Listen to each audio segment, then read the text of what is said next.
Tamil cinema ఇండస్ట్రీలో చాలా మంది నటులు వాళ్ళకంటూ ఒక ప్రత్యేకమైన గుర్తింపును సంపాదించుకుంటూ ముందుకు వెళుతున్న క్రమంలో జీవి ప్రకాష్ కుమార్ మ్యూజిక్ డైరెక్టర్గా రాణిస్తూనే హీరోగా కూడా అడపాదడపా సినిమాలు చేస్తూ వస్తున్నాడు. మరి ఇలాంటి క్రమంలోనే ఆయన చేసిన కింగ్స్టన్ సినిమా ఈరోజు ప్రేక్షకుల ముందుకు వచ్చింది. మరి ఈ సినిమా ఎలా ఉంది, ప్రేక్షకులను మెప్పించిందా లేదా అనే విషయాలను మనం ఒకసారి తెలుసుకునే ప్రయత్నం చేద్దాం.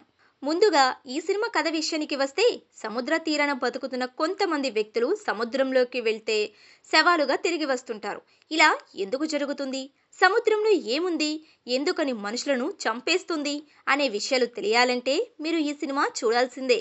ఇక విశ్లేషణ విషయానికి వస్తే, ఈ సినిమాలో ఎంచుకున్న పాయింట్ బాగున్నప్పటికీ దాన్ని ఎంగేజింగ్గా తీయడంలో మాత్రం దర్శకుడు చాలా వరకు విఫలమయ్యాడు. మొదటి నుంచి సినిమాని తీసుకెళ్లే స్టైల్ బాగున్నప్పటికీ సినిమా స్క్రీన్ ప్లేలో ఉన్న రూల్స్ మొత్తాన్ని ఆయన మర్చిపోయినట్లుగా కనిపిస్తుంది. సినిమా స్టార్ట్ అయిన 15 నుంచి 20 నిమిషాల లోపు ఒక మలుపు అనేది తీసుకోవాలి. లేకపోతే మాత్రం సినిమా చూస్తున్న ప్రేక్షకుడికి ఆ సినిమా ఏ మాత్రం నచ్చదు, అలాగే ఎంగేజింగ్గా ఉండదు.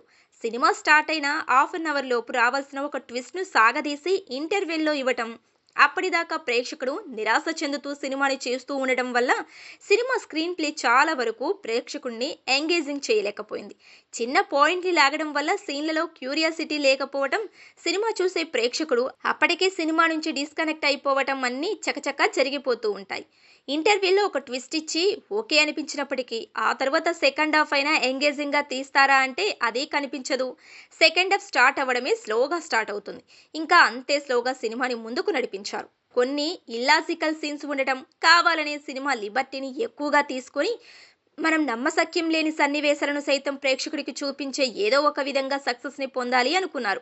కానీ ప్రేక్షకుడికి ఆ సీన్ ఏమాత్రం ఎంగేజింగ్గా లేకపోవటం ఒకటైతే, ఆ సీన్ చూస్తున్నంతసేపు సినిమా ఎందుకు చూస్తున్నామా అనే చిరాకు ప్రేక్షకుడికి కలుగుతుంది.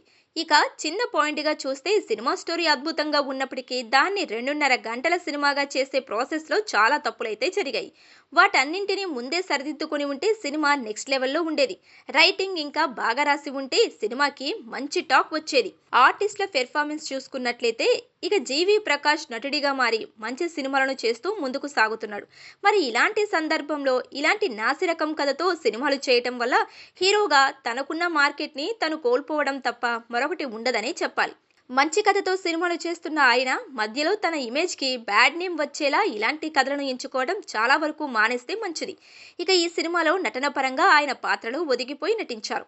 అక్కడక్కడ తన నటనతో సినిమాని లేపాలనే ప్రయత్నం చేసినప్పటికీ స్క్రీన్ ప్లేలో డిఫెక్ట్ ఉండటం వల్ల ఈ సినిమా పరిస్థితి ఐసీయూలో ఉన్న పేషెంట్ మాదిరిగా అయిపోయింది. బతికించే ప్రయత్నం చేసినా కూడా అది వర్కౌట్ అయితే కాలేదు. ఇక ఆయనను మినహాయిస్తే మిగిలిన పాత్రలో నటించిన నటీనటులందరూ ఓకే అనిపించారు. ముఖ్యంగా ప్రేక్షకుడు ఈ సినిమాకి కనెక్ట్ అవ్వకపోవటం వల్ల నటులు ఎంత బాగా నటించాలని ఆతృతతో నటించినప్పటికీ అందులో ఇంపాక్ట్ అయితే ప్రేక్షకుడికి రాలేదనే చెప్పాలి. టెక్నికల్ అంశాల విషయానికి వస్తే, ఈ సినిమాకి మ్యూజిక్ అందించిన జీవి ప్రకాష్ కుమార్ తన మ్యూజిక్తో ఏమాత్రం ఇంపాక్ట్ను క్రియేట్ చేయలేకపోయాడు. కారణం ఏదైనా కూడా బ్యాక్గ్రౌండ్ స్కోర్ని కూడా అంత బాగా ఎలిమేట్ చేసే విధంగా అయితే అందించలేదు. ఇక విజువల్స్ పరంగా చూసుకున్నట్లయితే కొన్ని షాట్స్ అద్భుతంగా తెరకెక్కించారు. ఈ సినిమాలో ఏదైనా బాగుంది అంటే అది విజువల్స్ అనే చెప్పాలి. సినిమాటోగ్రఫర్ చాలా హార్డ్ వర్క్ చేసి మరి ఈ సినిమాకి మంచి విజువల్స్ అందించాడు.